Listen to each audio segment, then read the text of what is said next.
I would like to begin by saying thanks to Carl Howard, who gave me an opportunity to succeed back in 1984 and again in 1989. You are a great leader, mentor, and role model to a lot of men and women in the communications flight and around the base. I would like to say thanks to Brett Cooper, Tommy Settlemeyer, and Terry Walker for teaching me a lot about communications and, more importantly, military survival skills. Many of you in this room will face challenges as the Guard continues to downsize. But I want to encourage you to look past the limitations. Seek out your PME, CCAF, and other training as you achieve higher education. Look to your leaders as mentors. Learn how to meet deadlines and budgets and how to communicate well with others. The skills you learn in the Guard will help you in any career you choose. As a Tennessee Guardsman, my mentors encouraged me to be more than just a hard worker. It was a privilege to work beside many of you in helping our communities. We worked together on such charities as Habitat for Humanity, River Rescue, taking food and coats to our homeless veterans, the Angel Tree, and many more. Medic is an organization that many of us can help. Relatively quick and it's painless, and you get a cool t-shirt.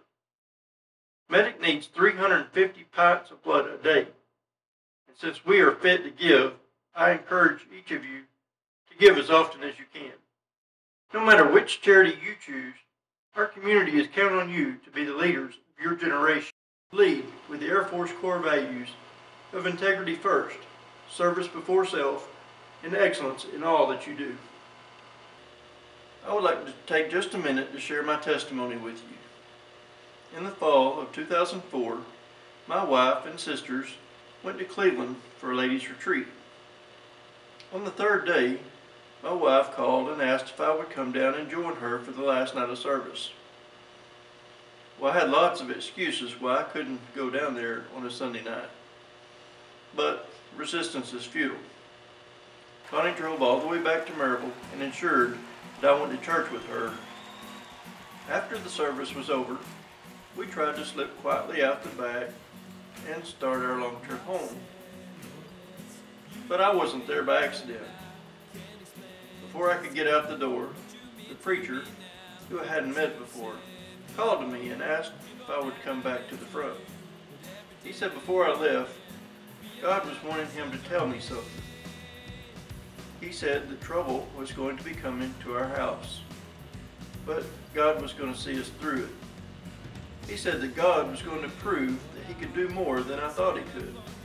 He told me that God was going to give me a vision, and I was going to be able to do great things for my family's future, and no one was going to be able to stop me.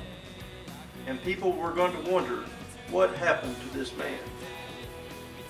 Now in 2004, I had no idea what this prophecy meant.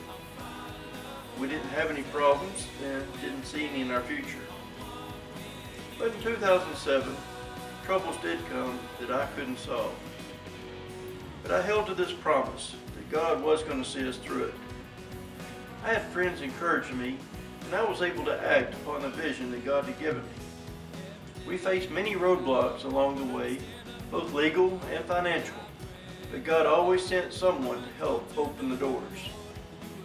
When Kingdom Care opened in August of 2007, we dedicated it to the ministry of sharing the love of Jesus Christ. As many of you witnessed, our business flourished and we grew rapidly even in a recession. It was exhausting for me and my family, but I learned a lot and regained self-confidence, and within a year, we were opening our second business. With increased prosperity, we also have a greater responsibility to serve. We are trying very hard to live up to this responsibility and reaching out to more people and helping in our community.